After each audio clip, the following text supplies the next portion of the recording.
Good afternoon, all participants and faculties present on this online platform. Today, we have the second session of this food and automation training course. And today, we have Mr. Vinay Singh, Dr. Vinay Singh from Germany with us for giving the lecture on IoT in food processing, IoT in food trade and retail management. Vinay sir completed his BE from Pune University and then he completed MBA from Mannheim Business School, Germany. After it, he completed PhD in National Central University, Taiwan. And currently, he is working as a senior data science manager in BASF SE in Germany. Uh, Now he will give the his lecture to you. Over to you, Vinay sir. Great, thank you. I hope you can see my screen. So I have multiple screens. So I hope you can see a presentation. Uh, are you able to see my presentation as an Yes, sir. IoT input? Yes, sir. Yes, sir. Yes, sir. Awesome. Great, thank you. So first of all, a warm welcome to all of you. I hope it's not so warm in India right now. Usually this is the month when it's really high temperature. So are you all from Parbani or are you located in different part of India? Sir, they are from different parts of the India, and one of them is from Nigeria. Okay, because I was in Parbani a couple of years ago. So one of my colleague was there. He was studying there. So great. Okay, so I think some people are still, okay, perfect. So let's start. So first of all, thanks a lot for giving a short introduction about myself. Already, yeah, you introduced me, but just to give a small addition to that. So um, I work here as a data scientist, and major of my research or area of work is into artificial intelligence and machine learning, wherein we try to implement industry 4.0. So we try to see how the research what we are doing in universities and a different research institute, how can we bring it back to industry, how can we leverage that. So implementing industry 4.0, using internet of things and other such technologies into a real world problems is what I do always, or what I intend to do. Whenever I have time, I also write. So I have written a couple of books and research paper. The most recent one being the most recent paper which I wrote was on digitization of food industry enabled by Internet of Things, blockchain, and artificial intelligence. So this is in press right now. It will come in next few weeks, which will be published under a heading called Advances in Food Engineering. So that's a brief about me. The agenda for today is, it's very simple. First and foremost thing, the next 2 hours should be a dialogue. Yeah, so it's not going to be a monologue. It's not only me who will be speaking. So you can interrupt me anytime. You can ask your question anytime. You just need to raise your hand, and then you can ask your questions.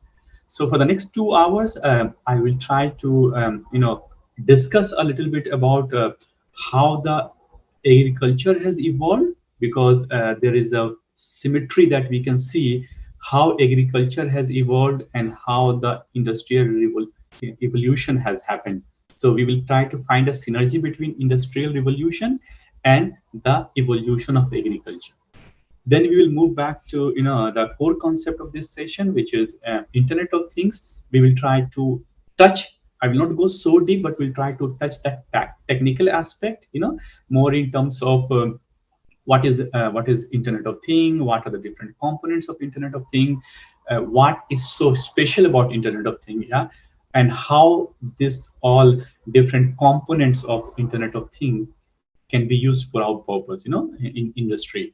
Then we'll move to supply chain area. We will discuss how different aspects, different stages of supply chain, in the food industry, what are those stages and how Internet of Things can help in those stages. Yeah, so right from when you buy the seeds, when you put it into the farm, when you put water, right from there till production of a food grain. Yeah, we will try to see all the stages, and then we'll try to link how Internet of Things can help us in all those stages. Then we'll try to also have a look at Internet of Retail, yeah, how this technological changes that is coming right now across with every month, every day, we are innovating and inventing new technology, how this technology have impacted the retail industry itself. So from Internet of Things, we will broaden our scope. We'll try to see a bigger picture of Internet of Retail. And then we will have a further discussion on some of the use cases, how Internet of Things in food retail, what are the different use cases, how different companies are using it, and at the end we'll conclude with proper question answers where you can also ask in detail some of the questions, or what are the future research that is going in the market. So I will leave the floor open for you to ask your question. But having said that, you can interrupt me anytime. You can ask your question anytime whenever you have any burning question and you feel, this is something which I didn't understand. Please feel free to ask your question. Good. So I will start with this, image, and if, as you see here, I call this as a spider in the web. So if you look at Internet of Things, and if you try to see, it looks like there is a spider, and this spider is moving across different webs. Yeah. So when we talk of Internet of Things in concept of food technology in the area of food processing, quickly you will start realizing that Internet of Things is related to food supply chain, it is related to food safety, it is related to traceability, trackability, different agriculture products. So just to give you an overview, Internet of Things is being widely used across different areas of food processing, food supply chain, or let me say it in a way, Internet of Things is one of the major technological tool or concept that we are using very widely nowadays in food processing. So right from you doing a field testing, when you test the field for whether it is a acidic soil or alkaline soil, does it have some weeds? When you talk of precision farming, when you talk of image sensing, to when you hear that you use drones or different technology to capture the leaves of a plant to see if it needs some insecticides or pesticides. Each and every product or application that you see out in the market may be using Internet of Things in one way or other way. So it's a huge area, it's a huge scope. With Internet of Things, you can have multiple impacts, or let me say, it has a cascading effect on different areas of food processing and food production.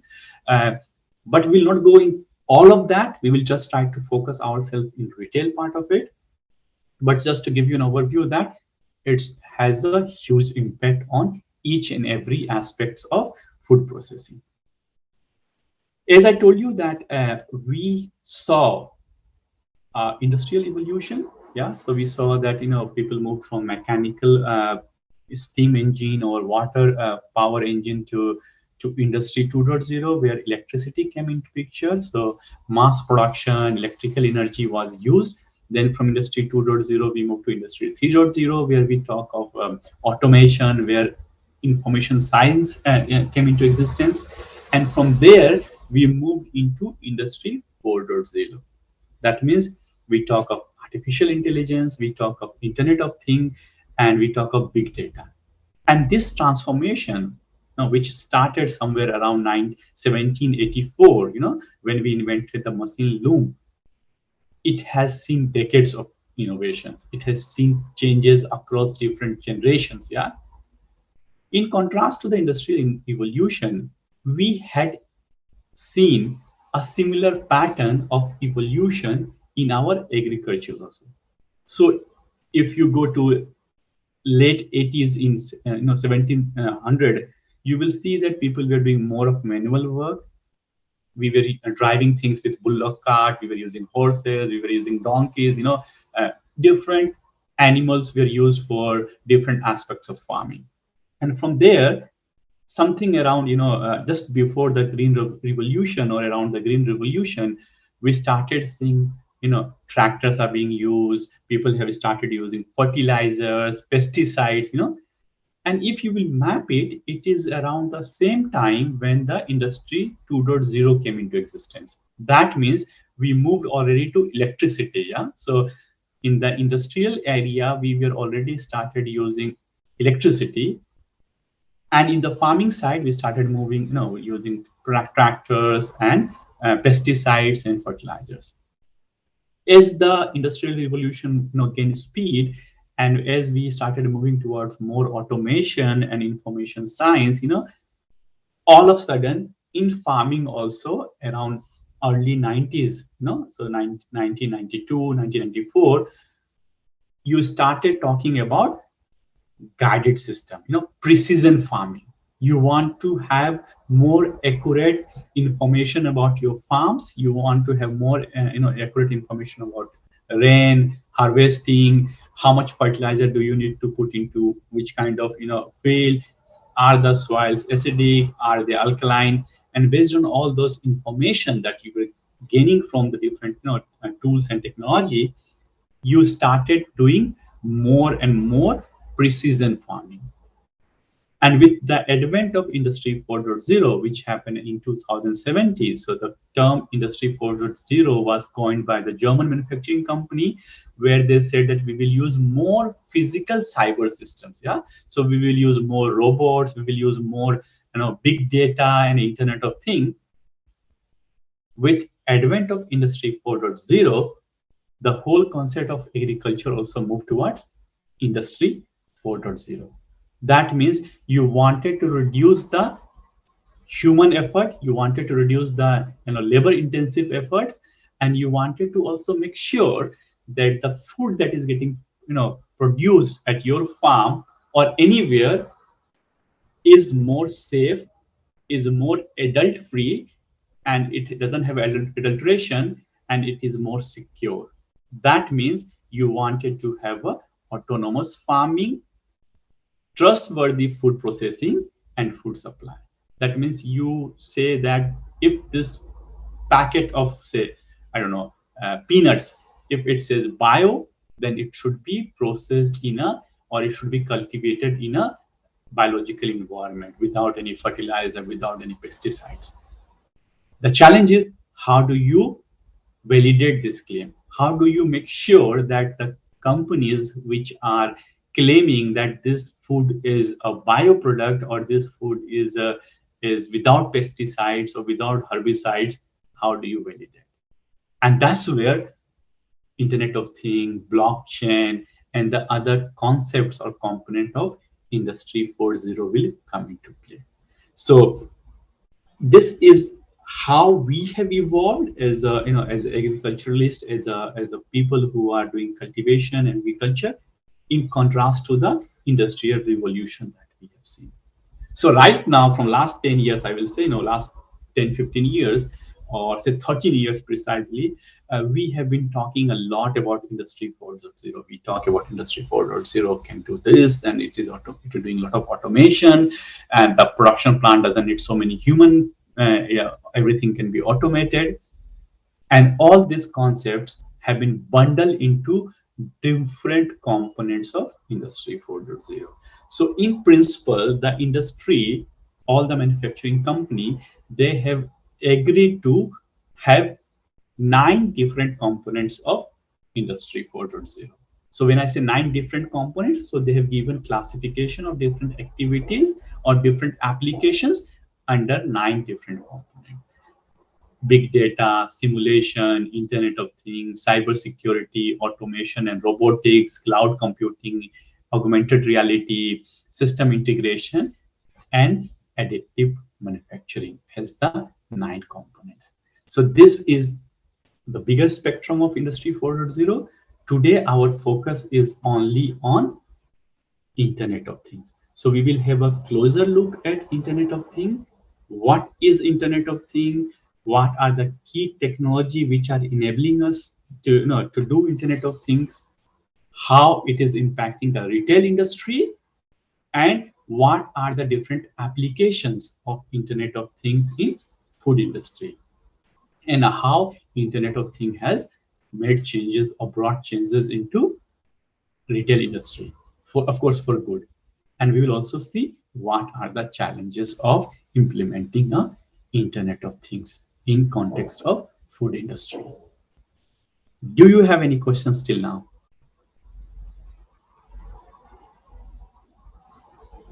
Dear participant, please ask if you have any query or raise your hand.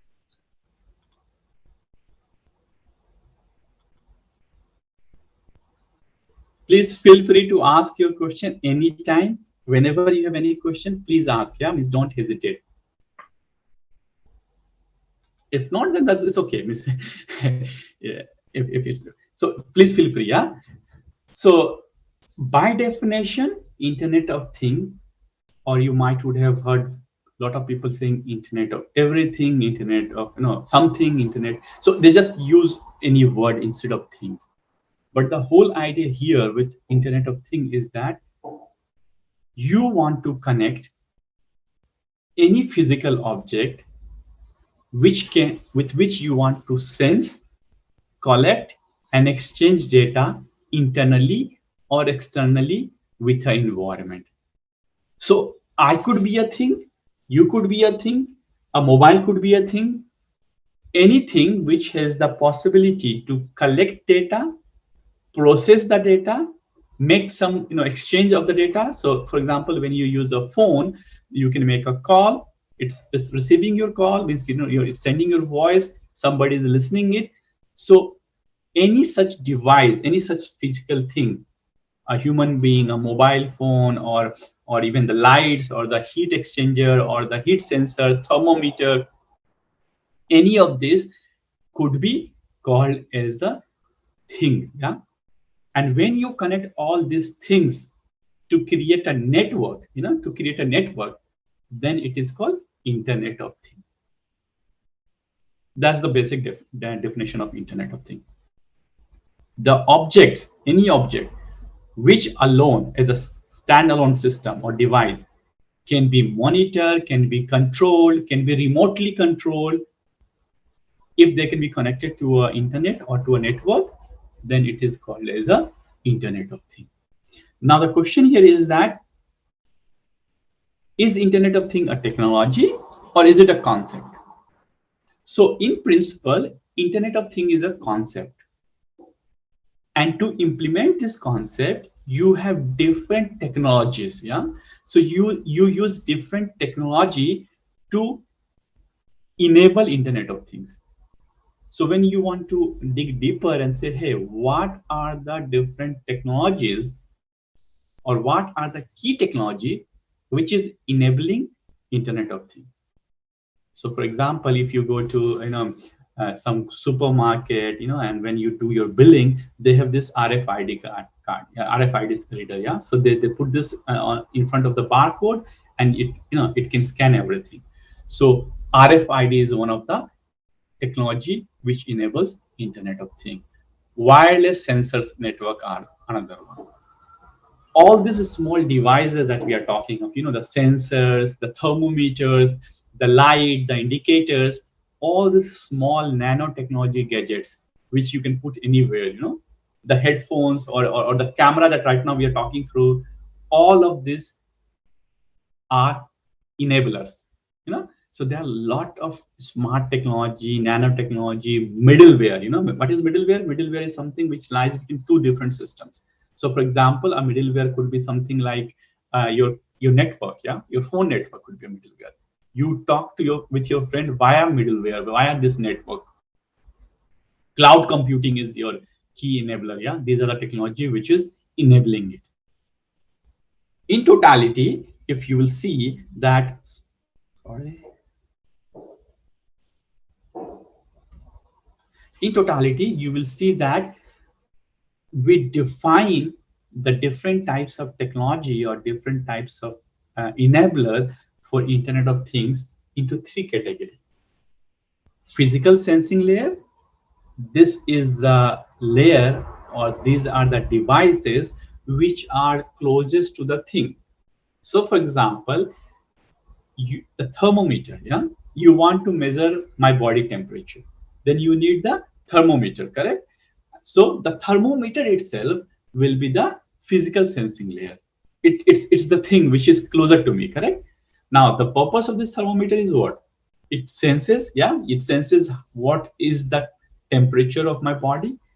And now you have to put a technology on top of this thermometer that the finding or the reading which this thermometer takes can be transmitted to a layer, say for example a report. So the doctor wants to keep a report of the temperature of my body, yeah. So you have to put a middleware, you have to put something which can read this, reading from the thermometer and carry it to the computer of the doctor. So physical layer or sensing is the thermometer. The platform or the intermediate step with which you carry this temperature information to the doctor's laptop or computer is the middleware. And then the final computer where the doctor is getting this report or getting this temperature is the consumption layer or the application layer. So those are the three layers when we talk about Internet of Things: physical sensing layer, middleware, and the application layer. Physical sensing layer is the actual thing, Internet of Things. So when we say Internet of Things, it's the actual thing that you are talking of. And the application layer is how you're going to use it. And in between, whatever comes is called middleware or Internet of Things middleware. Each of these three layers will have multiple technological applications, multiple technological devices. It will have different techniques. We don't go in detail of that because that will be more of technical discussion. But just to give you an example, a typical example would look like this. So you can have your webcam, yeah, you have your webcam, thermometer, or the barcode on the product, or the QR code, or you have this voltmeter in all those devices. You can have any of this as your thing because those are able to capture, those are able to sense data, temperature, information, price, or whatever it is. Those are able to capture. For example, I'm wearing a watch. This is also a thing, yeah, because this watch is able to measure my heartbeat. This watch is able to measure my movement. If I run, it will measure it. This is a thing. I connect this watch to my phone. I connect this watch to my phone via cloud. Then the cloud would be a middleware, correct? So you see here the next layer, network layer. That network layer is basically I have a Bluetooth in this watch, and with this Bluetooth I want to connect to my phone. Okay, so that network, Vodafone, Airtel, Reliance Jio, or whatever it is, that network layer is trying to help me to connect. Now on the network layer, this is iPhone, this is iWatch. I have a service layer called iLayer, yeah, with iPhones. And that is basically depending upon if I'm running or if I'm jogging or if I want to monitor my heartbeat, there are some so for example, I have a Nike Run application. So when I run, this captures my running, and the Nike application keeps track of all the running that I have done. That would be the service layer, the actual application. And finally, in my phone, I can go, for example, I can go and I can open my app. You can see my screen. I can open my app. This is my application to find out how much I have run on which day or whatever I have done. That is my application layer. So Internet of Things is this whole complete journey from the things, which is our sensing layer, via the phone network, which is in this case Deutsche Telekom, to the Nike app on the cloud, and finally ending into my mobile, which is the application, the Nike or the fitness application that I'm talking about. This is a typical journey of when we talk of Internet of Things. So when we convert this whole concept and try to map into how it looks like in concept in the area of food industry, how does it looks like into agriculture, we come up with this diagram. Sorry, we come up with this diagram. The same concept what I just explained you, from the thing, from my hand wristwatch to the phone, if you try to map it to the food industry, you can start with the seed supply to cultivation, processing, distribution, retailing, and consumer. These are the different stages in your supply chain of food, correct? So the farmers, they are growing the wheat or rice, whatever they grow in the field, and the whole thing starts from seed. From the seed till the consumer, when you buy it in the supermarket or into the local shop, there is a big journey that it has done. And you can categorize, or you can put layers, you know, business layer, IoT layer, and different layers to figure out at each step what has happened. Now, why we are giving so much stress to Internet of Things? Because at each layer, with the help of Internet of Things, you can collect different type of information. Yeah? So right now, just a couple of minutes ago, I said that nowadays people are interested or more interested into knowing, are they eating actual bio food? Are they eating real products? Is the apple that they are eating, or are the mangoes that they are eating, are those mango real Alfonso mangoes, or are they produced into a to a lab? The color of the watermelon, is it a natural color, or have somebody put a color on the watermelon? How do you find that? And this is where Internet of Things comes into picture, because with the barcode scanner, I can find out, or the information that is provided, I can find out whether the seeds that were used was genetically modified seed, or were they natural seeds.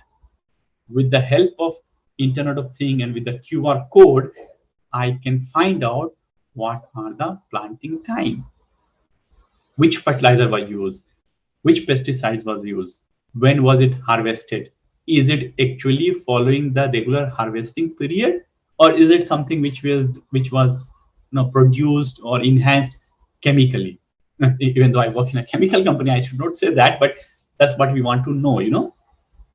And after the cultivation has been done, with the help of Internet of Things, you can figure out the certificates that the company is showing, that this is actual food processed with this raw material, and there was an inspection done, the shelf life of that is correct. All of this certificate can be verified or authenticated with the help of information that you collect on the Internet of Things. And then with most of the food product, the biggest challenge that we face with most of food product is that they have a shelf life. Yeah. So the milk might get ruined in 2 days, the butter might get wasted in next 3 days, or the sweets that you make, or the vegetables, each of them have a shelf life. To extend their shelf life, you would like to put them into a freezer, or you want to keep them warm or hot, depending upon what you are talking of. That means when the food from the field or from the processing unit was transported to the shop, was proper temperature maintained? The routes that it took, was it a good route, or was it a filled with a lot of hazardous gas, or I don't know, polluted area? That can also be tracked down with the help of Internet of Things. And finally, as I said, at the retailer in the supermarket, if a product has arrived there, even keeping them at supermarket is challenging and costly, because it can happen that many of the product, and it happens a lot, and there's a lot of fraud also that happens. Many of the products that are lying in this retail shops, the supermarkets, they have expired. So the shelf life can be known, the shelf life, and we'll see some examples in the industry how the companies are using for shelf life, can be known with the help of Internet of Things. And finally, you and me as a consumer, have access with the help of Internet of Things, have access to the data, which is keeping or giving us information that whatever I'm buying is an actual product with actual details, what is written there. It has not expired, or the contents are correct. It's not genetically modified, or whatever kind of information that you need. It could be tracked down with the help of Internet. So, of course, in this diagram, this is again a chapter from one of our book, where we discuss all the other technologies. So I'm not saying that it's only Internet of Things that is providing you all this information. Of course, artificial intelligence, big data, blockchain, there are a lot of different other technology which will be enabling this. But yes, Internet of Things is one of the key component if you want to know or if you want to keep a track of all the stages of uh, food processing or food industry in a typical supply chain. So in essence, when we talk of Internet of Thing, in essence, Internet of Thing is, when you talk of Internet of Thing, you want to give, or you want to have an ability to generate and maintain and process data. And whatever you generate and maintain and process, that data you want to share with different stakeholders. You want to share with different devices in your network. Could be your computer, could be your smartphone, could be your tablet. You want to share it with your network so that each of the stakeholder can benefit from the data that you have collected and can process it for different business needs. Now, there are numerous examples of Internet of Things application. Every day, knowingly or unknowingly, you are using or you are working around Internet of Things as tools and techniques. Your refrigerator, for example, has a lot of sensors, so it tries to modulate your temperature from outside to inside. So if the outside temperature is 40 degree, you the refrigerator automatically changes the temperature. You can be at home, or for example, the lights. Nowadays you can control your lights with your mobile, or the heater, or the air conditioner. You can change the temperature of your air conditioner with your mobile. These all are examples of Internet of Things. So whenever you are interacting with another physical system or things via your different handheld devices or via different network Hello, sir. devices. Hello, Yeah, Vinay, sir. Sorry to yeah, interrupt you, sir. yeah, yeah. Actually, one participant, Nitin Takte, raised his hand. I Yes, think please. he Yeah, wants to please, comment. Nitin, go ahead. Yes, sir. I have a doubt Mm-hmm. regarding the configuration. You have shown a Mm-hmm. blockchain layer. So, Mm-hmm. is it always the case, or only where you are developing solutions where traceability is important, this blockchain layer is included? Yeah, that's a very good question. And as I said that, uh, so here in this particular example, which we were bringing here, we wanted to bring traceability in the food supply chain, and for that purpose, we use blockchain. So I will not say that it's only about traceability. It could be also about if you want to create smart forms. So wherever the data integrity is a challenge, where you want to maintain that integrity of data, then you should go for blockchain, because blockchain is a concept where you you force all the stakeholder to comply with data integrity. If the data is in blockchain format, no one can tamper it. So for sure, your first assumption is correct that in this particular example, we are purely focusing on traceability, and therefore we have used blockchain, yeah, to make the traceability easy. And I think that's the example with all the traceability concepts. But the background of using traceability, blockchain as a traceability tool was we wanted to make sure that the data which we have is untampered or no one can tamper. Does that answer your question, Nitin?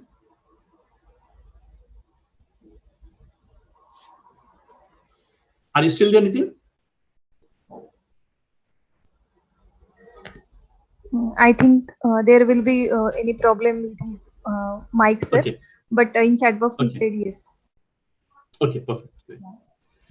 Good. So that's the first piece that we have been using, or we are using Internet of Things knowingly or unknowingly around us. Yeah, we have a lot of applications. Now the most interesting part, what is surprising, that the global food industry, the food market, which was valued around 5,600 billion in 2013, has already crossed 9 billion in 2020, 9,000 billion in 2020. Yeah. um, and this is one of the biggest market, or let me say this is the biggest market. The only thing which we have to remember here, that when we talk of retail, when we talk of retail, the general retail, so retail is a generic word. When we talk of retail, it could be fashion retail, it could be any retail which we talk of. The general retail and the food retail are different. There's a big difference between them. And what we have seen in last couple of years, that the general retail, they have been using Internet of Things already. They have been using it. But in case of food industry, the application or usage of Internet of Things has evolved recently. We have started using Internet of Things in food industry or food retail very recently. I will say last 6-7 years we have focused on. But the general retail has been using it for a couple of years. And therefore, we see, as a researcher, as a scientist, we see there is a big market. There's a big market, or a big potential, which is still not completely tapped in the food retail industry. So big opportunity, big chances to make a mark there. But why we are talking so much about Internet of Things in retail? What is the reason? What has changed? What has led us to believe that there's a big market, or there's a big gap or untapped potential that can be explored? So to understand that, let's try to look at the digital transformation of retail industry, the retail industry in totality. So I don't want to coin a new term or confuse you, but there is a concept called Internet of Retail. The way we call Internet of Things, there is a concept of Internet of Retail. What does it mean? It means that there is multi-site retailers. There are different kiosks. You can buy products. So you can go to a kiosk, you put money and you get the Coca-Cola, or I don't know, milk. In, like for example, in the Mother Dairy in Delhi, you can take your container, put the coins, you get milk. So hospitality, entertainment, the retail industry is now more automated, more in the mode of self-service. It has moved into that, and each of them are interlinked. So the way we talked about Internet of Things, there is a Internet of Retail also. And this evolution of retail from mortar and brick shop to the internet era, it has caused a lot of changes. It has brought a lot of changes. And this journey, we can call this journey as a digital transformation of retail. The reason being, the digital technology, how we and you consume, how we consume our the products, it has changed drastically. All of us, we like to do online shopping. We like to see things on mobile. You go to Flipkart, you go to Amazon, you go to different um, platforms. So the whole concept somehow has been moving more towards platform economy. Correct? It's not only retail, but in general also, everything is moving towards platform economy. You do your online classes, you do online sessions. You go to Udemy, you go to Coursera, you go to different platforms to learn, to shop. So everything is moving more towards platform. And that has brought a big change into retail, because the attitude towards consumption has changed. It's not only that you want to buy a product, you want to gain experience. I still remember the days when in Mumbai, or in fact when I was in Pune, we had this Daily Spencer's, the supermarket, And when those early Delhi Spencers, the early supermarkets were opened, people just wanted to go there. Even if they don't have to buy, they just wanted to go there to see how a supermarket looks like, how a hyper local market looks like. You wanted to have a different experience. So the concept had changed, and now people want to do more experience based purchasing. You want to gain experience. You will see a lot of mobile phones, they open, they call it as a brand flagship shops. So you have iPhone or Apple flagship shop, you have a Xiaomi flagship shops. Very exclusive shops only for a particular phone. And you have touch screen, you have big monitors, big LEDs lying there, you can touch, feel, and you can use some headphones to have be in a virtual reality world. So you want to have an experience. And unlike past, the whole channel for retailing, the whole channel for for selling such kind of products had changed drastically.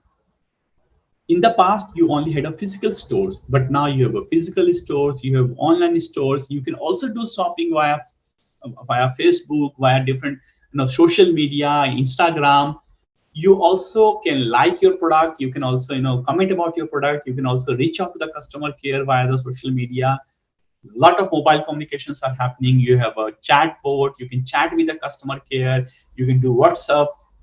And also in many public spaces, all these coffee machines, water machines, they are kiosks. There is no individual standing there. There are kiosks. You put the coins, or you use your I don't know, Google Pay or Bheem Pay to pay something. You buy it from the kiosk. The whole concept has changed, and this change is so big that now the companies are hiring chief experience officer.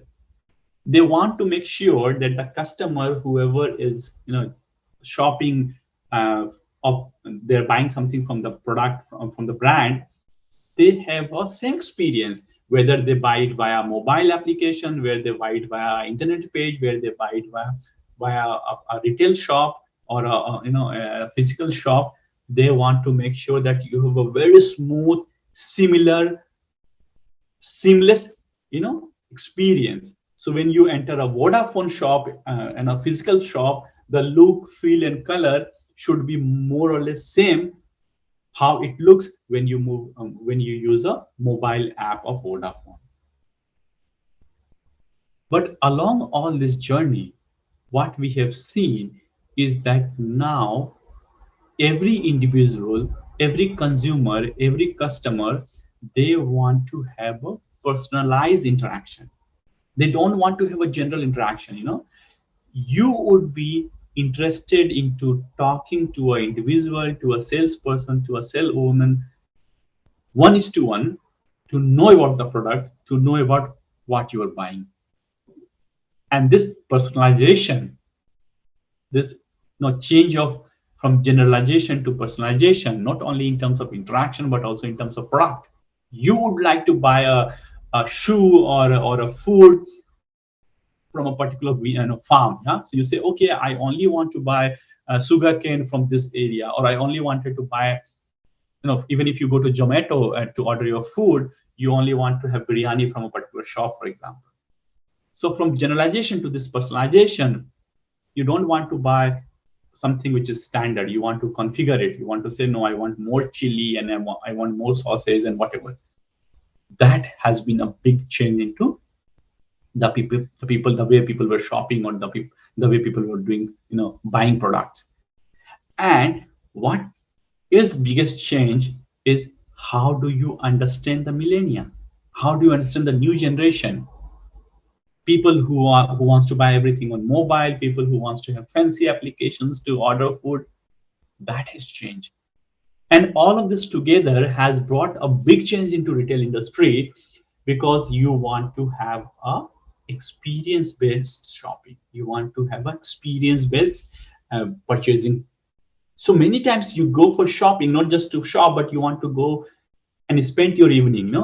You say, I want to shop on Saturday. So you want to get the experience. I want to go to a particular showroom. You want to see it. Yeah. And this change can be also seen in the supermarket and food industry also, yeah, because it's evolving. Supermarkets, not, it doesn't only sells other retail items, but it also sells a lot of food items, yeah. So what we have seen, that now more and more supermarkets are coming, more and more hypermarkets are coming.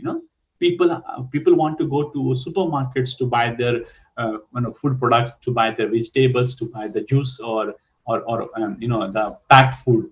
They want to go there, and the growth of super chain has given, so most of this super chain, DMart, or I don't know, Total, or all this super chain, now they themselves own the manufacturing facility. So you will find a lot of brands in those super chain, which are the brand of the same company, the super chain only. So they packed or they make foods as per their own. They create it for themselves. Having said that, you still have a lot of customers who buy products from super chain online. Especially in this time of corona crisis, we have seen a huge rise in the buying behavior, online buying behavior. People want to buy more and more online to avoid going to supermarket. They might get infected, but that has also changed a lot. Now you might say, hey Vinay, why we are talking about this experience-based retailing? Why we are talking about supermarket? Why we are talking about, uh, offline and online? Have you ever thought that when you go to a supermarket or a grocery shop, why do you always find sugar next to milk? Or why do always you find tea bags or tea boxes kept next to sugar? The layout of a supermarket is a very well designed thought process. And you will always see analogy or a relationship, or we call them as an association between the different products that are kept next to each other. So as per the association rules, we know that if someone is buying milk, he or she might need honey or sugar with it, because normally you drink milk with sugar or honey. Or if you are buying milk, you would be buying it for making tea or coffee. If you buy sugar, there are high chances that you also need milk and tea. And therefore you try to keep all this next to each other so that people can pick it up easily, or after seeing it they can recollect, I not only need milk, but I also need sugar and tea to make my tea. And this all is the idea or the layout. It always comes when you collect the data. So in the supermarkets, you have a lot of cameras which are monitoring what people are buying, what is the frequency of buying of those products, and based on those data that we collect, you do an algorithm. It's called market basket analysis, MBA. What you put into your basket, shopping.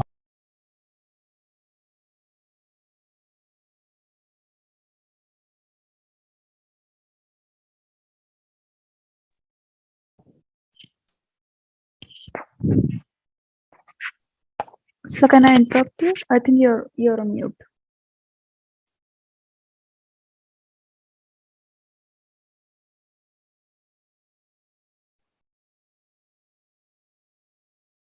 Hello, Vinay sir.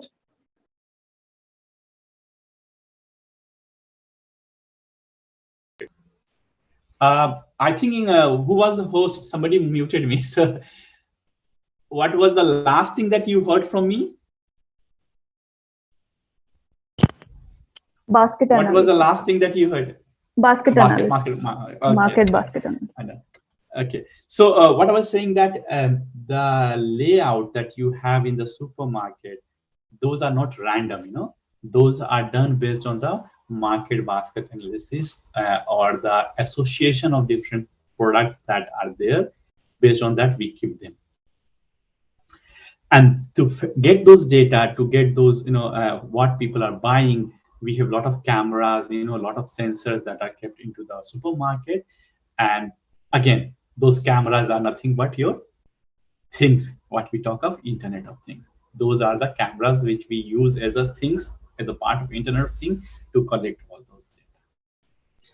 So when we talk of Internet of Things, and when we when we try to see how it has been contributing to the retail industry, one of the biggest area where we find a lot of applications of Internet of Things is the customer service and support, the feedback, the customer experience, the chatbot that we talk of, the chat that you do with the customer assistants. Those are coming with or those are enabled by Internet of Things. I personally have been involved in a lot of projects, where we do inventory management. So the shelf life of inventory or the automatic order of supply chain, so we have a lot of sensors placed into our customer sites, and the customer doesn't need to order as an order. We have a watch on their inventory, and as soon as it falls under certain numbers, a trigger or an order is automatically triggered for the next batch of inventory. But at the same time, we call it as a health of inventory. So we have a lot of projects where we use Internet of Things to look at the shelf life of the product. So if it's a juice or perishable goods, something which gets spoiled, if those are the products, then we keep a close eye on their shelf life, how long they should be. And I'm not sure if you have been observant, but if you go to the supermarkets, normally you might lot of things on discount. The juices are on half price or 40% discount, the milk is on some discount, and there is a new yellow tag on that saying that it is expiring in 2 days or 4 days. So for the companies also, it becomes more, or it makes more sense to offer discount on such products whose shelf life is going to expire, so that it doesn't get wasted and that will be sold on a discount price, so that the companies or the supermarket can gain something from there. And for the consumer also, if so, for example, if I'm going to consume some milk today itself, I can still buy some of the milk which are on discount, which has 2 days of shelf life left.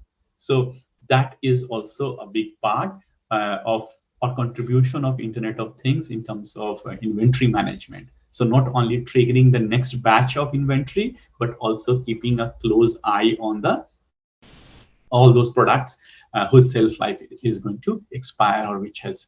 So you prioritize those sales, you put discounts.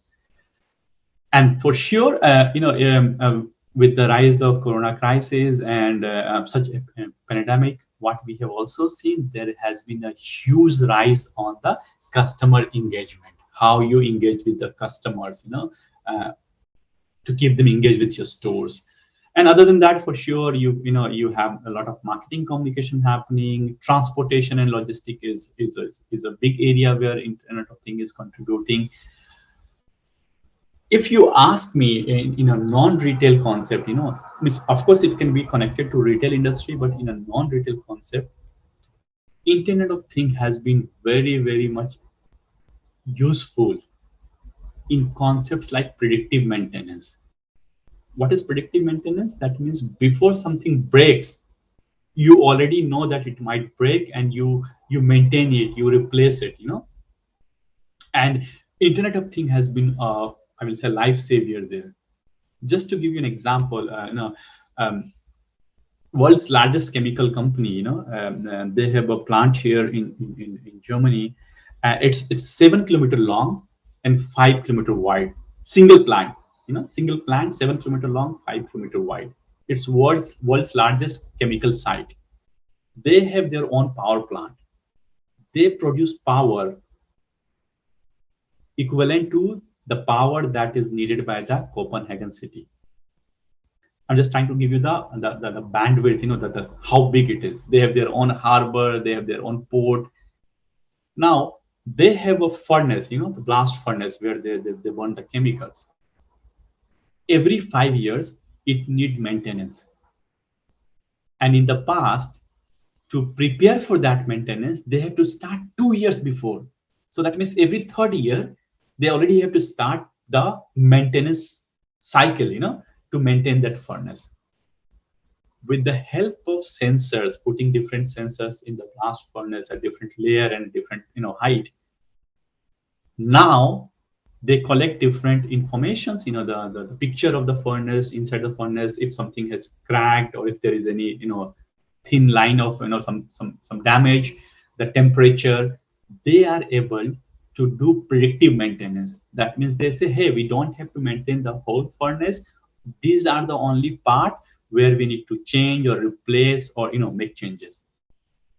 And this is a typical example how you collect data with the help of Internet of Things to do predictive maintenance. So maintenance and repair of all these huge machines, think of a case where you have a earth mover or a big tractor lying somewhere in Sangli, very far deep into Sangli in a big area, and if the brake of the tractor it gets corrupted or it gets destroyed, somebody has to come from there to the city to take the brakes and the new equipment with a mechanic, go there and fix it. It might be the tractor might be lying there with unused for next 2 days in the peak season. Could happen. Will it not be nice that before that tractor breaks, you already have information that the oil in that brake is low and it might break in next 1 hour or 2 hours, so that before it breaks you can take it. And this has been a business model. This has been a business model for John Deere. So most of would be knowing John Deere as a tractor company, for example. But believe me, nowadays they don't only sell tractor. They sell this whole platform. They call it the connected offers, where they not only sell you tractor, but they have lot of sensors and lot of equipment fitted into those tractors, which not only talk about the predictive maintenance of the parts, but it also give information about your land, about the acidity or alkaline nature of your land, and different informations which could help you to do precision farming and digital farming. And this all is possible, or this all is enabled with the help of Internet of Things, or the concept of Internet of Things, because we talk of sensors and we talk of capturing those data. So basically what happens is that when you will see, specifically in terms of food supply chain, you will see that there are different areas which we have already started, where we already have started using Internet of Things, starting from farming. Those farmers, they means I will be honest with you, I still find, or we still see that in India we are not there. No, because of the different land sizes, the small land sizes, and also the dependency of a lot of natural water and all those things. We still see that we have not fully utilized Internet of Things in our farms. But I don't know how many of you know, but there is a very small place next to Rajguru Nagar. So Pune, Rajguru Nagar, and next to Rajguru Nagar, there is a very small place called Pabal.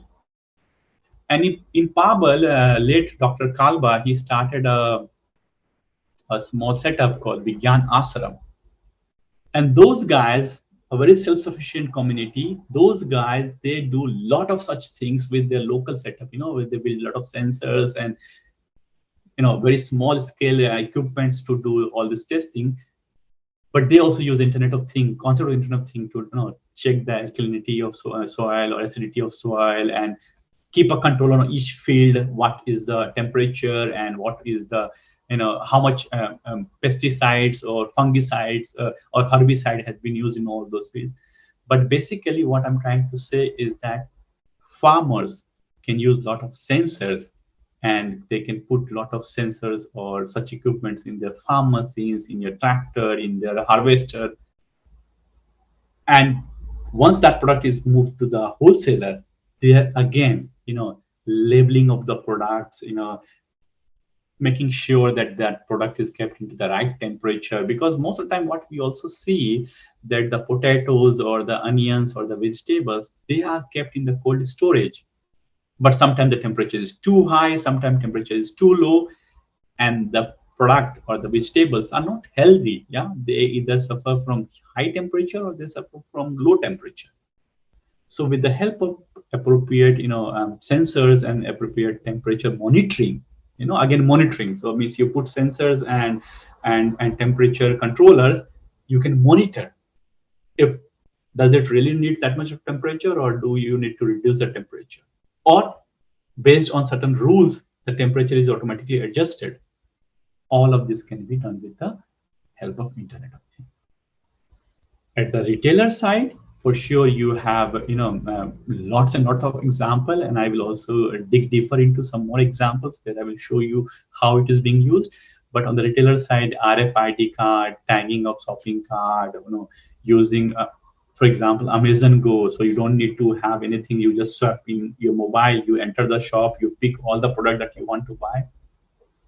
You check out the real pricing. So normally, and I have seen this also in DMart, for example, or in Total, they get a stock of vegetables or fresh products every Monday morning, and normally on Friday evening or Saturday evening, you might see some discount on those products because the life cycle or the shelf life of those products are going to expire, and they give you lot of discount on that too. So real-time pricing, you can update the price, and that also happens a lot in the case of bakeries, because when you make bread, normally it's fresh and you should eat it in a day or two, and as soon as you see or the bakery sees that the breads are not moving fast, it's not selling, they put offers on that.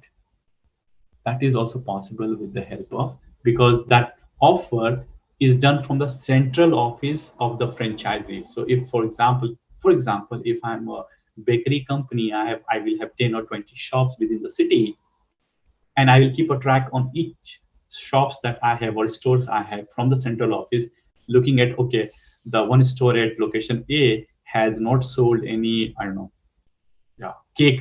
chocolate cake the whole day, and the other stores are selling really good. So I put an information saying that, hey, why don't you move all those products which you are not selling today, or it's not moving out to this or that store, or put a discount. So you can do that from the central place by monitoring it. Many times it's not too relevant in the food specific industry, but many times you also create digital twins. That means the physical system that is lying there in the field or in the store, you create a digital copy of that into your system, again with the help of Internet of Things, and again with the concept of all the sensors and all, and you monitor it here in the central office or in the central location, how it is behaving, is there something wrong there, do you need to replace a part, that could be also. And for the consumer side, again, you have lots and lots of options: Uber Eats, Zomato, all the mobile app, Reliance Fresh, and all those things that you see is application of technology. Again, not only Internet of Things, for sure there are a lot of other technology involved here, but Internet of Things is the key enabler, which is enabling you to make all this possible.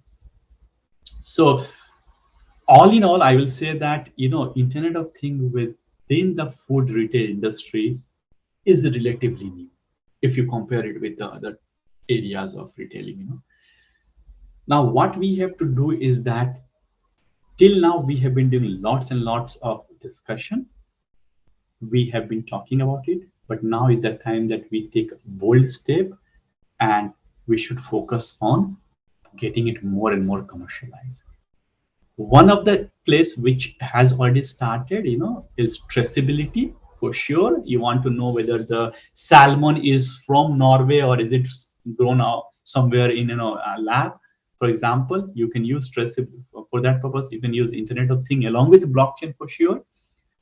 And the another area which is very significantly now focused on is the shelf life, best before, because we see so much of food fraud, we see so much of food adulteration happening these days, that best before date is something which is very crucial.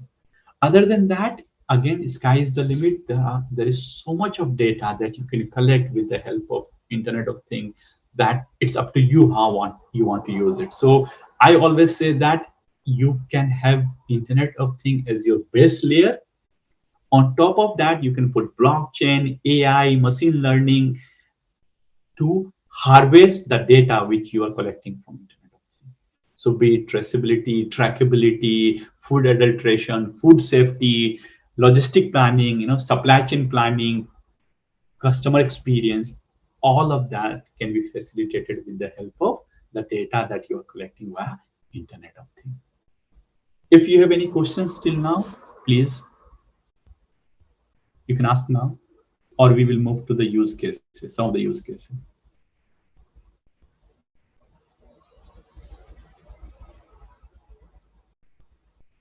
Okay, no questions. That's good. So some of the use cases, just to give you an example of how the supermarkets are using it. Uh, Means you have to look at the number of the smart shelves, for example, in the supermarkets. They put a lot of smart shelves. That means the shelf where you keep these products, they are intelligent to capture the data, and they know if there are milk lying in that shelf. With the help of RFID, they know that this milk will have or they can capture the information that this milk has a expiry date of so and so, and that needs to be moved fast, or we still have time. They do it. So as I said, that they will put a new sticker on that saying that it will expire in 2 days, and with a discount you can buy it. Also, this company called Kroger, what they have done, they put all this RFID card, and they also put that if it's it's like a sophisticated shop. In this case, it's a very sophisticated shop. So what they have done, they have connected this different. So when I go to, for example, Kroger, for example, I have a buying pattern. I buy milk, I buy sugar, I buy tea. Now what they have done, they have created, or they call it as a customer digital grocery list. They know that every time when Vinay comes for shopping, he will buy all this product. So when I enter the shop, and if I go in front of that particular shelf, a green light will glow. So even if I don't remember that I have to buy this, with the green line, it will remind me, you need to buy, or you have forgot to buy milk, or you should pick up milk from here. So basically what they are doing, instead of me making a shopping list and carrying it into a paper or a mobile, they are helping me that as I move from self to self, it gives me a reminder that, hey, we are showing it as a green because last 10 times or 5 times whenever you were here, you also bought this product. That means my weekly shopping or the, I don't know, daily shopping that you do, that list I don't have to prepare because that is already with the with the store, because they have maintained a customer digital grocery list for me. So very smart way. Again, how economically it is viable in that such country, and here it's always a question you have to see, because the big question is, do you always go to the same supermarket or to the same store? In this case for Kroger, it works well because they have a fixed, or I will say they have certain user base which always keeps coming there and they're buying it regularly from there. But the self-life thing is very generic. It helps the supermarket itself to keep track of the self. The second example which I wanted to share with you is the smart inventory management, which is again a Rewe. It's a supermarket here in Germany, and they have done the same thing. They keep track of, with the RFID, they keep track of all the inventories, fast moving, what needs to be reordered. And what they have done, they have connected this RFID's data, what they're collecting, directly to their suppliers. That means whenever a particular product, for example, sugar in this case, if the sugar boxes or the product which Rewe is selling, if that inventory within Rewe goes down to a certain number, new order or fresh stock of sugar is automatically ordered with the help of this tool from their suppliers. So they don't have to manually come and check, okay, 10 boxes of sugar, 2 are gone. They don't do that manually. Everything is taken care of. So The inventory management itself is automated. You don't need, somebody doesn't need to go manually and check out of the 10 cells how much is empty, how much needs to be brought in. This is done. So again, a very wide, a very wise, or I would say smart use of technology to make sure that you have the inventory or supply chain in place. All of this creates a workflow, and the new order or new supply is done via ERP system via this workflow. What we also see nowadays is that there is a big change happening, and this is a result of survey from a lot of retail shops or retail companies. And what we see there is that people are moving from manual to digital. So they they are using a lot of handheld devices or built-in barcode reader or scanners. They are using tablets. They are using, so if you go to any of the, for example, if you go to Decathlon, this bicycle company and all, they carry tablets and they just scan the particular product from the QR code, and they say, okay, this product is available, this is not available, it might come in 10 days. Similarly, with all the big supermarkets, the person who is, the store, who the store manager or the storekeeper, they move always with tablets and they're helping you with that. All of these are example of Internet of Things. To keep a real-time information about what is available in the store and what is not available, you can keep it. And there's a huge trend, what we see, and these are the numbers, just we don't need to go in detail of the numbers, but there's a huge trend which says that people will move more and more towards the digital technology, which will be empowered by this all new fancy technology from the manuals. The biggest example of Internet of Things or the application of Internet of Things is at Walmart. Walmart is one of the largest grocery or supermarket retail across the world, and they use Internet of Things for everything. If I can say in that way, they use it for everything, right from keeping the ice cream frozen to the how much temperature should be in the the milk, how much at what temperature it should be maintained. They are having 7 million unique IoT data points. 7 million unique, and every day they receive 1.5 billion messages regarding temperature, operating functions, how much energy it is being used. Look, it sounds very silly, it sounds very small, but maintaining an optimal temperature, the light in the store, in the supermarket, is not a fancy thing, it's a need. Because how much temperature is maintained in the refrigerator, how much lights you are glowing in the store, is directly proportional to your electricity bill. How efficiently you are using your electricity, it's a cost. So having these devices, having these numbers, helps you to maintain or strike a balance between operational cost and also keeping track of the product and its shelf life. So Walmart uses it, very efficiently. It keeps track of energy consumption. You also have to understand that running a retail or a supermarket in itself is a costly affair. The big area that you have for your supermarket, the lights, the refrigerators, and all those equipments that you see here, there is a cost. And the company or the retailer doesn't pay it from his pocket. It's the consumer or it's the customer who has to indirectly pay it. How do you make sure that this cost or this extra burden of these fancy shops and these fancy refrigerators, how do you make sure that the burden of this cost is minimized to the customers? The customer doesn't pay too heavy for it, just by reducing them, just by minimizing them, just by optimizing them. And this optimization of operational cost, this optimization of this additional cost can be done with the help of technologies like Internet of Things. Now, whatever I have told you till now, it looks very fancy, very promising. And one other question which keeps coming in our mind, or should be coming in our mind, is, hey, when Internet of Things is so nice, so cool, so beneficial, why don't we use it? Why on the earth somebody will not use it? So every technology, every concept comes with certain challenges.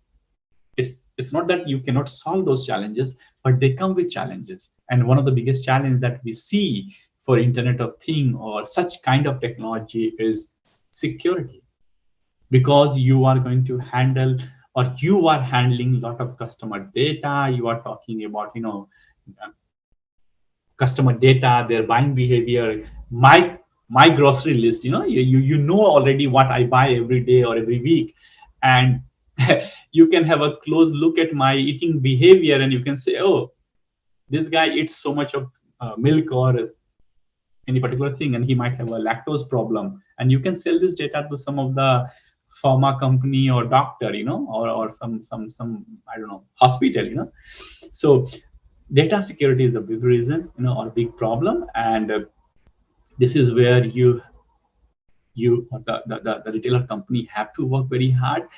But for sure, in such cases, you should always work with the IoT software developer, or the company which provides it. Make sure that they are secure. Means you can improve it, you can work on it. You should make sure that the data which you are collecting, you have a consent of your customer, and at the same time, it doesn't get leaked. Yeah, so you have to work on the security.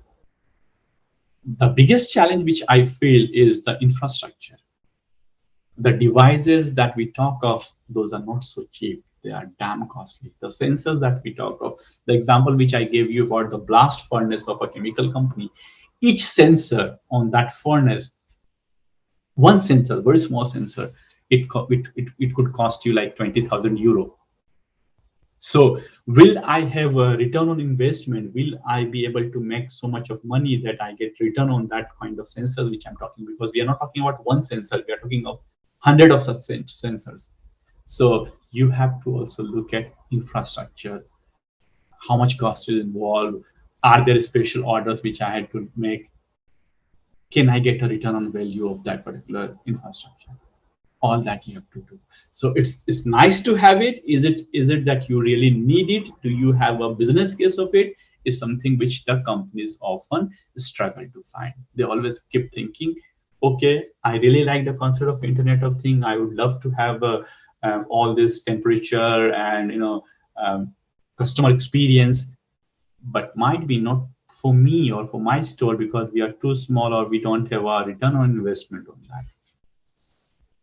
Data management is another topic which you have to think of. Um, are you able to manage the data? Can you analyze the data? The example I gave, about the market basket analysis, can you do it on your own? Do you have the experts, or do you need some data scientist or a third party or whatever? Yeah. So how do you make use of data? Or many times I have seen a lot of these companies, they sell the data. They say that, hey, this is the data for last 10 years or 5 years of the customers, and um, these are the different offers which we gave at different seasons. And with this data, you can find out, it could be a bank, card company, credit card company. You can sell it to them, saying that you can, give some offer to certain customers based on their buying behavior if they buy it with your card. So you have to look at that piece also, how or what it means and how you can do that data management. So in total, as I say that, we find this very interesting. We find it very interesting to improve the customer experience.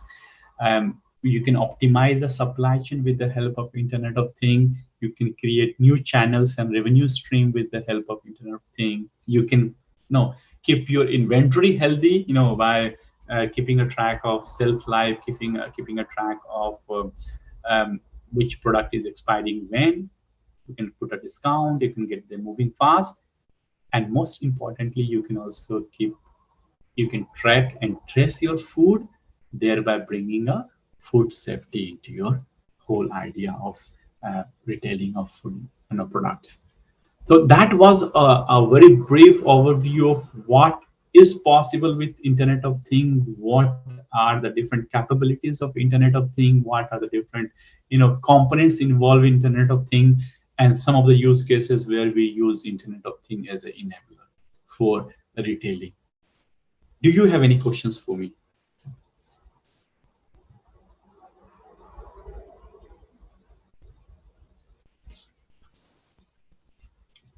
No questions? Questions?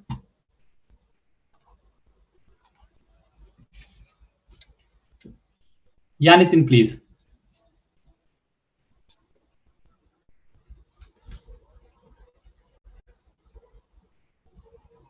Can we unmute Nitin?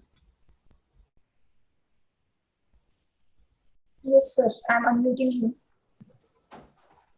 Yeah, Nitin, please. Yeah, sir. Can you talk more about the technical side of the network layer, especially when remote transmission of data is concerned? Like, say, if we are developing some IoT solutions, which will be, uh, say, for example, related to agri sector, and we need to, have this data remotely. What technologies are used? What is your experience? I mean, you must have come across Yeah. many such solutions implemented in other countries. So there are, network issues even with the mobile phones. So what technology is adopted to transmit the data Yeah. remotely? Can you tell us Yeah. more on that? Sure. So normally the projects that we have or what we do to be on the safer side, we always have one of the network provider as a stakeholder. So what we do always is that we go in collaboration with one of the network providers. So say for example, in this case, in most of my projects, we have Deutsche Telekom. Deutsche Telekom is something similar like BSNL of Germany, yeah. And we say that, hey, we will develop the application, we will have the application developed at our end, but the ability of that application on the cloud or on the on the network, it's your responsibility. But having said that, it's not the problem of the how you say the concept, it's a problem of network itself, yeah. And I know you will not trust this, and I'm being very honest here. Reliance Jio has a better network than the Deutsche Telekom. Internet is very costly in Germany. So how do you overcome that? How do you bypass that? What we have started using is, instead of having going to this regular network supplier guys, we go to the cloud companies. For example, Amazon or Microsoft. And whatever you see here in the service layer and network layer, this two piece, we put this whole bundle into the Amazon cloud or Microsoft cloud. So this whole thing is taken care by them. So we develop our application. The processing of that application happens in the Amazon Web Cloud or Azure Microsoft Cloud. Just that we make sure that the sensing layer, the cameras and the thermometer and everything that we talk of, that device is mapped correctly to the layer, but this to the Microsoft Azure cloud or to the Amazon cloud. But network layer and service layer, both of them we take as the bundle services from this cloud provider. And I think in India also you can do the same. You don't need to have uh, thought of your own of whether you should use Vodafone or Reliance or whatever. Ask the cloud provider to provide you this tool layer. Because when they do it B2B layer with Microsoft and Reliance or whatever, they do a lot of native development. They do a lot of native technological development, which understands things much faster, and they have a better contract in terms of service availability and downtime, what we can get. So that would be my suggestion, that go for the cloud-based application providers.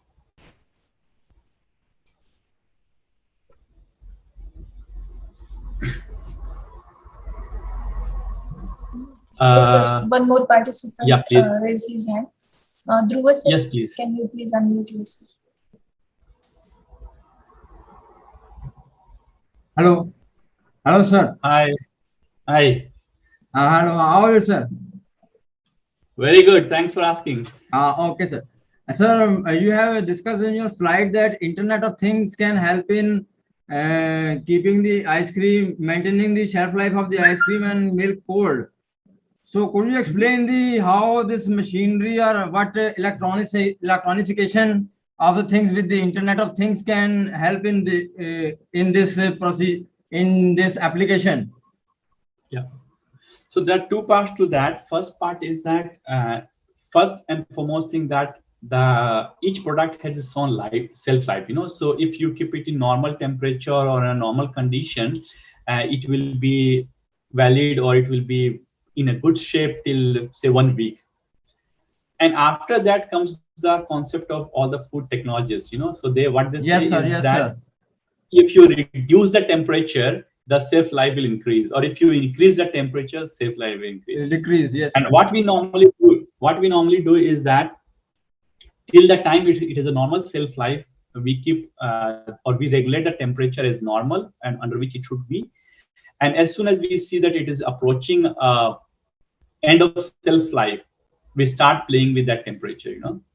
And that could be a rule based. So that means from the central system you maintain if else condition. You say that when the shelf life is equal to 10, then change the temperature from here to there. So that's more of a rule base that we do. But having said that, that should not be the best practices what we should do, especially with the food industry or with the food products. But that's how the companies operate in that way. They maintain it or they change that. Sir, you want to say it's like an algorithm you have to the computer algorithm has to be run on this using the Internet of Things to operate So the electronic Internet of Thing size is computers. yeah.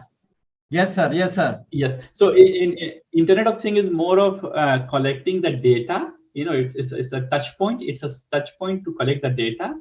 And then what you do basically the regulation, that means the temperature should be increased or decreased.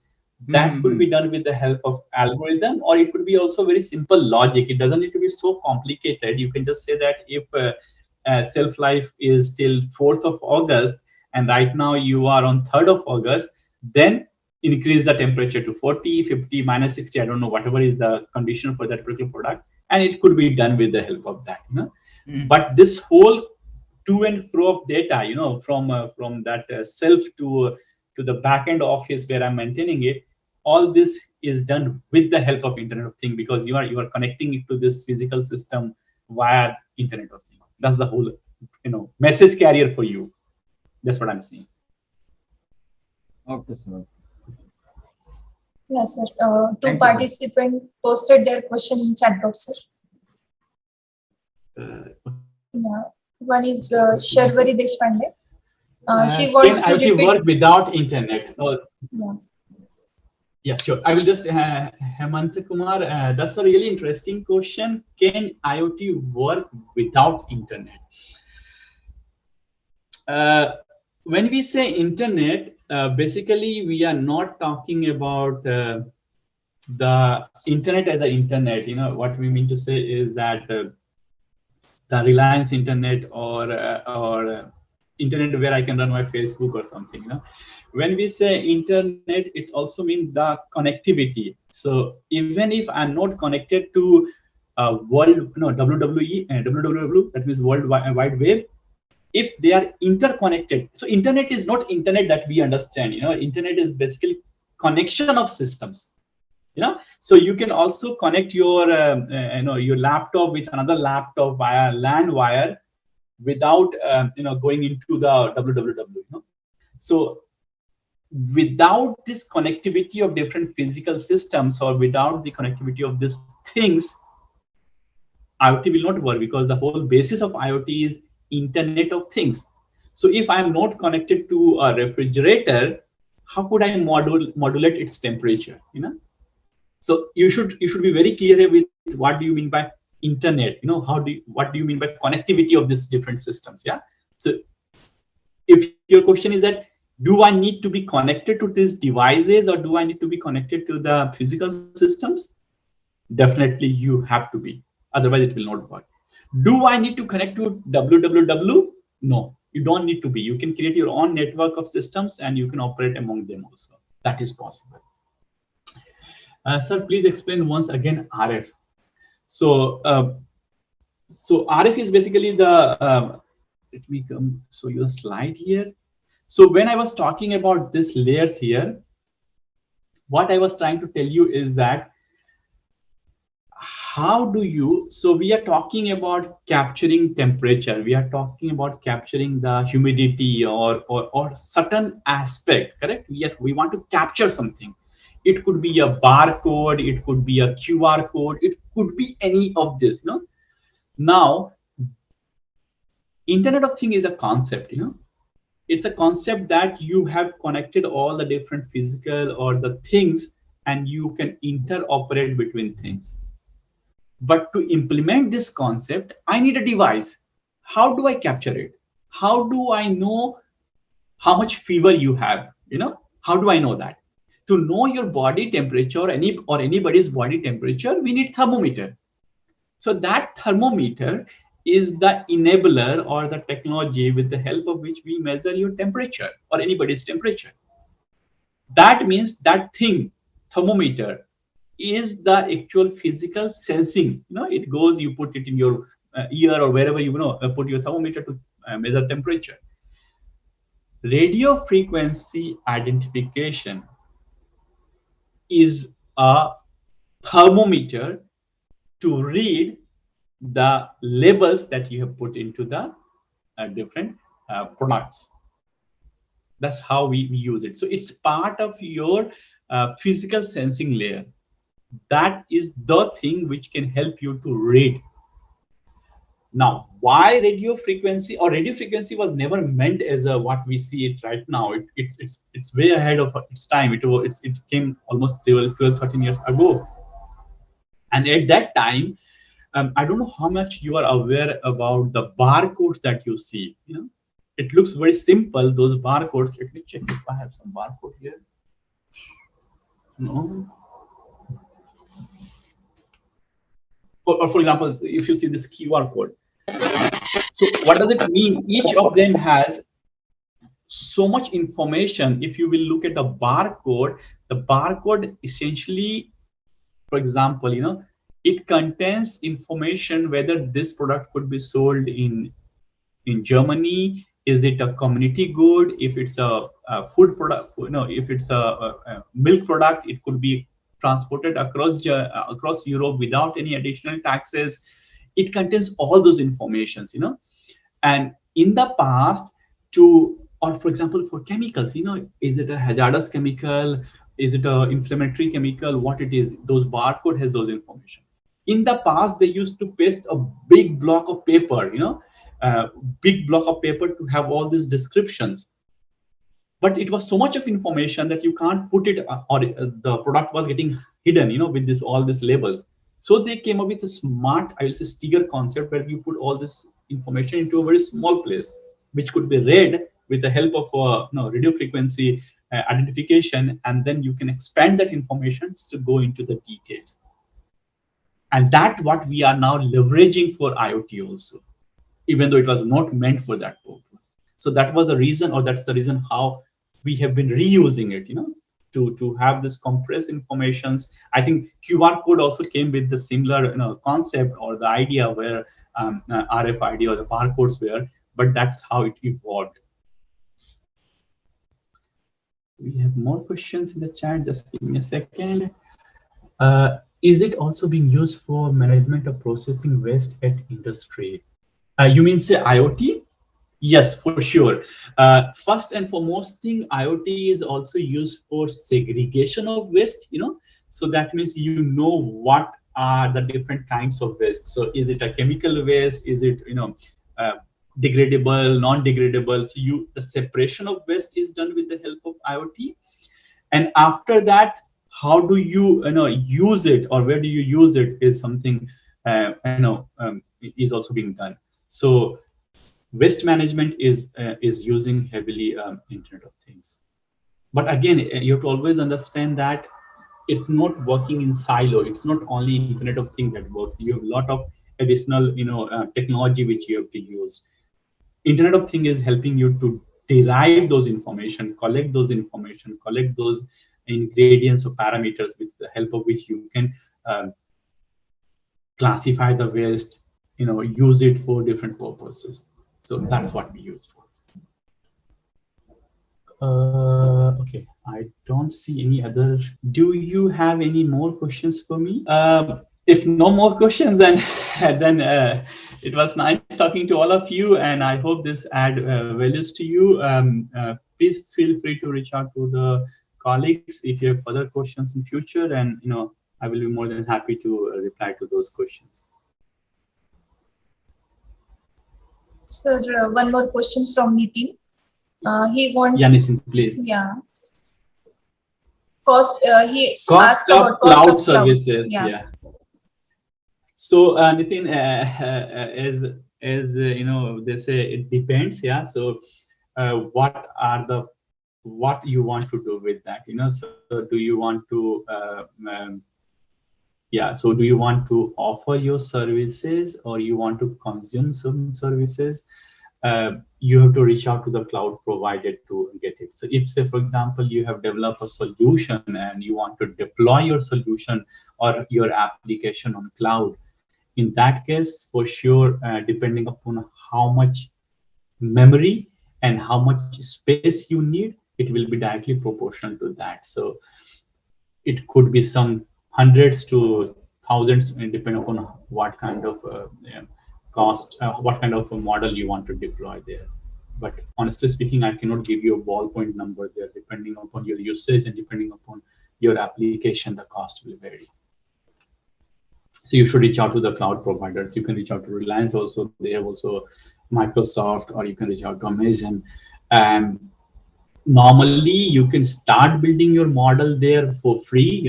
So they do have this 1 month or 3 months trial periods. Where you can go and start deploying your solution.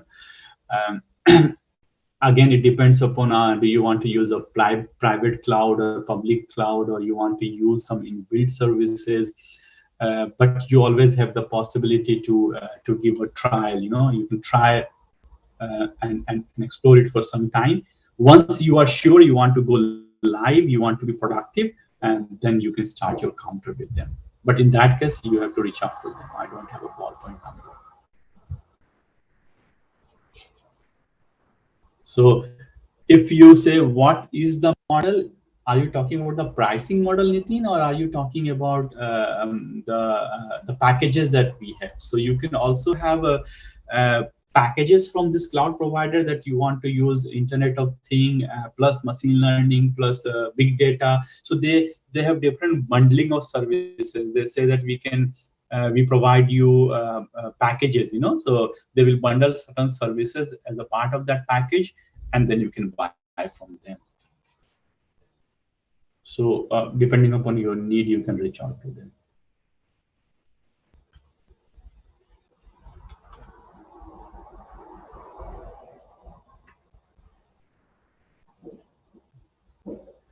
Any further questions?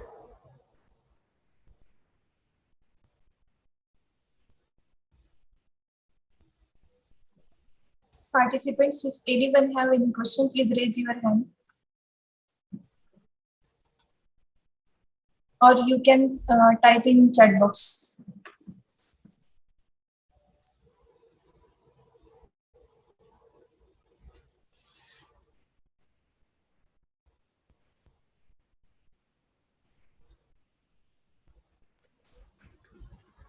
Then thanks a lot for your time, and Yes, sorry, I think they don't have any doubt. Thank you, sir, for nice and informative presentation.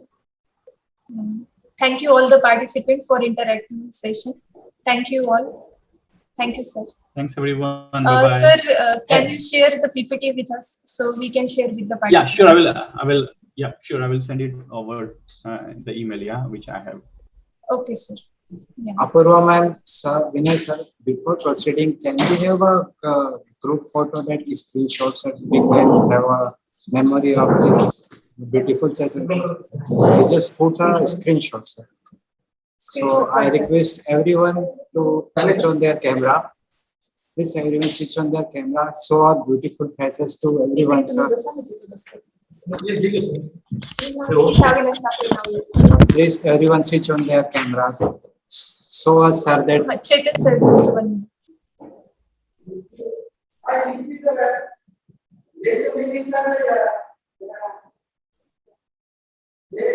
So who is taking the photo? Someone is taking the photo already, or Avinash, are you going to take the photo? Yes, sir. Yes, sir. Yes, sir. I will. Okay. Okay. Thank you, sir.